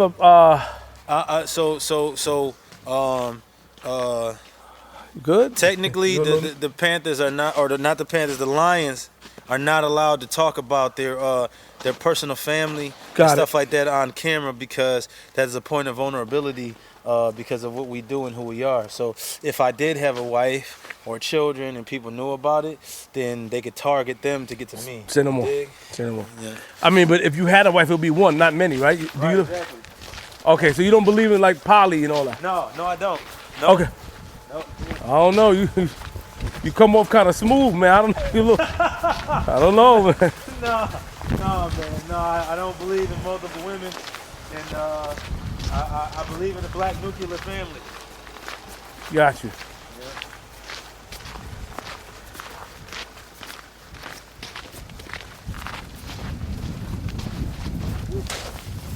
Are you gonna do whatever you can do to protect some of the people from ICE? Like if ICE came right now. Hold. If ICE came right now. If ICE came right now and was not bothering right for you, them. but bothering somebody, would you stop ICE from taking the person? If the person was minding their own business and they didn't do anything wrong, yeah, I would stand up for the person. But if the person was doing something wrong, like I said, somebody asked me, do I believe that there should be no border control, that I believe there should be no immigration laws? I said, no, I don't believe that. I believe that if somebody, the United States of America, they advertise themselves as the land of the free. Come over, this brother's turning the corner. They advertise themselves as the land of the free, home of the brave, the land of opportunity, the American dream, right? And so if they advertise that and people come, you know, how you gonna be mad when they show up looking for what you offering? Now, this is the thing. A lot of people come from poor, impoverished situations where their community is ran by guerrilla warfare and drug cartels. Yeah. They come to the United States looking for safety, and they come to the United States looking for work. And so, do I think that those people should be deported? No. And I shame a lot of the people who stand by idle while things are happening to them, because when you need your car fixed, you don't want to go to the mechanic. You want to go to the Mexican dude down the street. When you when you want to, she just realized who we were. So when you want that food, you go to them. You know what I'm saying? When you want tattoos, you go to them. When you want your house fixed for cheap, you go to them. You know what I'm saying? So why are you throwing them under the bus now? You know what I'm saying? So I feel like if somebody's over here and they ain't bothering nobody and they ain't causing no harm to nobody, I don't believe they should be bothered. Now, if somebody's coming over here selling drugs and human trafficking and all that, what some of these immigrants are doing, I believe they should be sent back to wherever they came from. Hell yeah. But I believe I believe they should be treated like anybody else. You know, you're innocent until proven guilty. You're not proven guilty standing on the corner. You're not proven guilty going in and out of the donut shop you work at. They're grabbing people's children at school. Yeah. What do them children do? They're grabbing people while they're at work. They're not catching criminals. They're not catching drug dealers. They're catching people working. Here in Philadelphia, there is it's called the Brazilian Emporium. It's a cafe and bakery in Northeast Philly. ICE stands outside of that bakery and snatches up people. Right? At Home Depot, where all the Mexicans and Puerto Ricans and Dominicans that barely speak English and are looking for work gather together to get picked for work crews for the day, ICE goes there and grabs them. ICE don't go grab no, what's going on, brother? Power to the people. ICE don't go nowhere and grab nobody selling drugs. They're not grabbing no sex traffickers. They're not grabbing no rapists. They're grabbing hard-working people that ain't doing nothing. So, you know, what sense do that make? So do you take back your comments of putting a hole in the ICE member's chest? Do you recant that statement without context? Without context? I mean, do you recant? Because if somebody hear it, they don't have context. Well, if you hear the whole thing, you know, you know that I'm saying that, all power to the people, sister, that I'm a natural born citizen. You know what I'm saying? They ain't got no business putting their hands on me or trying to touch me. And if they do, they're stepping outside of their jurisdiction, and I have a right to defend myself. So, you know, I stand by the statement that I will defend myself against anybody that tries to do anything to me with equal force. You know what I'm saying? If I fight ICE, what they gonna do? If ICE try to grab me and I fight with them, what they gonna do? They gonna put a hole in my chest, ain't they? Yes. Okay then. So equal well, force. No. They may do to that black man in LA. They may subdue you, and then. What if I carry guns, brother? Got it. Yeah, got you. Okay. What did they do to that white man? They took his gun and still shot him. I saw that. Okay, so what you think they're gonna do to me? I see that. I got you. I ain't against you. So you know, you still made me jump earlier. I'm tight about that. Huh? I'm tight about you making me jump earlier. I'm sorry. But what I'm saying is, I'll defend myself. That's all. Got you. And I'm telling everybody else, I'm not saying go out and attack ICE. Leave ICE alone. But don't let them bother you, though. Don't let them bother your community. You know what I'm saying? Yeah. Defend yourself. You would when we was the Black Panther Party, we were the Black Panther Party for defense. Got it. Not offense. We're not going out and attacking people. You were saying to me earlier, off camera, that there is somebody, a lady or someone that is spreading these narratives about you, or I forgot. Maisha Newton? Who? You talking about Maisha Newton? Yeah. Or Amanda Seals? Well, Maisha Newton. I don't know who that is. Who is she? She says she's the niece of Huey Newton. Oh, Huey Newton's niece. Yeah. Yep. And then there's a guy named Rico, and he says he's the son of Huey Newton. Now he supports me, while Maisha, I'll pardon the people, brother. Your home safe. While Maisha is attacking me, he's supporting me and so Maisha is attacking you. Yep. What is Maisha saying? I want to hear this. Turn around. I'm fake, that I don't represent the Panther Party, her uncle's legacy, fighting for illegal immigrants. She specifically said that I was fighting for Somalians. I never specifically took up any agenda. I did the true term in Somali. That's Somalians. Look at it. Yeah, but that's what she said. No, her words were, he's out here standing up for the Somalians. Black Panther Party don't got nothing to do with no Somalians. That's what she said. And I don't know where she got that from, because I don't have any agenda with Somalia or any of their citizens. You know what I'm saying? If they are oppressed by white supremacy, I will stand with them. But them specifically, I don't know why she brought them up specifically.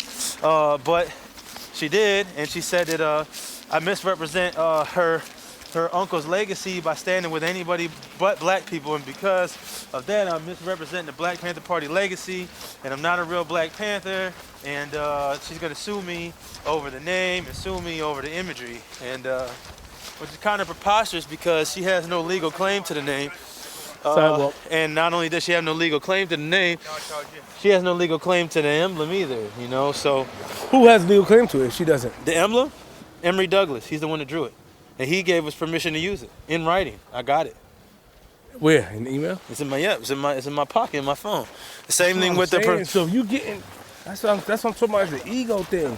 If all the people that matter give you the love and give you the support, it should be that, bro. Yeah, but you got Come on, man. No, listen. You got all these original Panthers, right?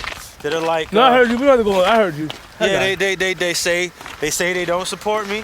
They don't want me claiming the name. They got these little cronies running up on my comrades, and if we put one of them in the ground, that's gonna fall back on us. It's not gonna fall back on them. You know what I'm saying? Wait, hold on. Stop. Whoa. I told you earlier. Somebody ran up on one of my comrades. Yeah, but you saying it's the Panthers that's doing it? It's some dudes, people that believe that these OGs, what they saying is legit, and they're ready to act on it. And so because of the rhetoric being put out about us being fake and this and that, there's somebody jumped one of the brother comrades in Germantown and cut up his face. You said that? Yep, and then there was a group of brothers that ran up on one of the comrades down south, and the comrade had a mini Draco on him. You said that earlier. And he had to defend himself, and it's because then you a Black Panther? Yeah. And they said you a fake Black Panther. They said you greenlit. They said if we see you, that we supposed to step to you. That we supposed to tell you can't be a Black Panther. We supposed to tell you that you fake, you fraudulent. You know what I'm saying? Really? Yeah. So and then they went all power to the people, brother. Then they try to get at you. You know what I'm saying? And what you supposed to do in that moment, but defend yourself. You're right. Oh, and so I don't want my comrades being involved in that. We not finna be out okay, here. Okay, I get it now. Okay, remember back in the day, there was Eldridge's people and Huey's people, and they were shooting at one another? Yeah. We not doing it. You know what I'm so saying? you rather yourself? That's Okay, so activity. So hold on. So now you the Black Lions. So what if they still want to hop the Black Lions? What if Black Panthers? You gonna end up falling into it anyway? If you saying that the OGs is sending hits out, they have no claim to that name. They have no claim that I do. That name is copywritten. Black Lions? Yeah, and then because I have a copyright for it, now I can open up a patent for it. No. I'm talking about the Black Panthers. What if the Black Panthers still got smoked? That's what I'm saying. Since you saying their whole reason for having smoke was us claiming that we're Black Panthers. Got it. Okay, if we're not claiming we're Black Panthers, there should be no more smoke. Exactly. Okay. Now, if you decide to try to brutalize us further, power to the people. We'll defend ourselves just like we would you. But at that point, you taking the same stance as the pig. You know what I'm saying? So, you know, Guys coming. get the same Watch treatment. out, cameraman.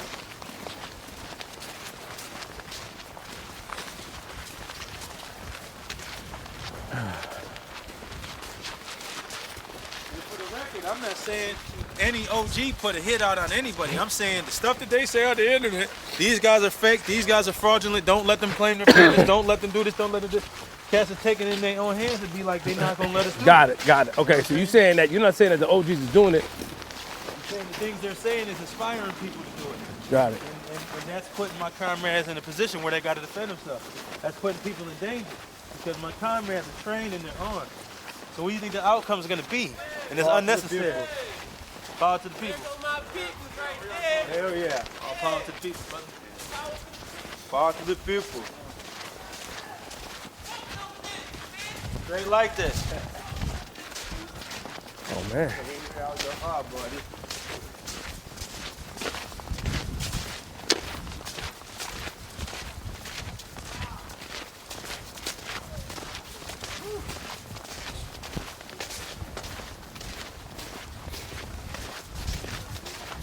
Who that with that tan coat on? Y'all better grab me something from the Chinese restaurant too. I said y'all better grab me something from the Chinese restaurant too. What? What you say? The owner had headquarters Black Lion, shut up. Since you're no longer a Black Panther, do you have to leave this building? No. Because it's a Black Panther building. No, it's not. It was the Church of the Advocate. They let the Black Panthers use this building, and when they gave it to us, they gave it to us to feed the community and help the community. They gave it to us because, in the Sister Janelle's words, you know, you guys will bring people here, and you know, because of the people looking at us and following us, and we're still doing that. You know what I'm saying? So, no, we don't have to leave the building. What year was this the Black Panthers organization? The Black Panthers utilized this building back in what 69? No, I think it was 70, 71, and 72. And their headquarters was they worked here. They teach classes and did stuff here, but they were on Columbia Avenue, which is now Cecil B. Moore. Yeah. Birdsong. Thank you. Queenzflip. Thank you for taking your time and walking me through the hood. And, you know, thank you for the love, man. I appreciate you, man. No problem. Power to the people. Power to the people. Hey, anybody else that want to come and ask their questions or whatever, I'm open to it. I'm not hard to find, obviously. You're not. You're not. Yo, thank you, bro. Appreciate you, man. Thank you, man. Yeah, thank you, man. sure. You're the man, bro. Yeah, man. Appreciate From it. Brazil. Best time. Brazil. Man, thank you, bro. Take care of yourself. Thank you so much, all right? Yeah. All right. Queenzflip, man. You know, shout out to the Black Panthers. You know what I mean? Power to the people. And, you know, make sure you like, subscribe, share. And let me know who you want me to talk to next. I'm from Queens.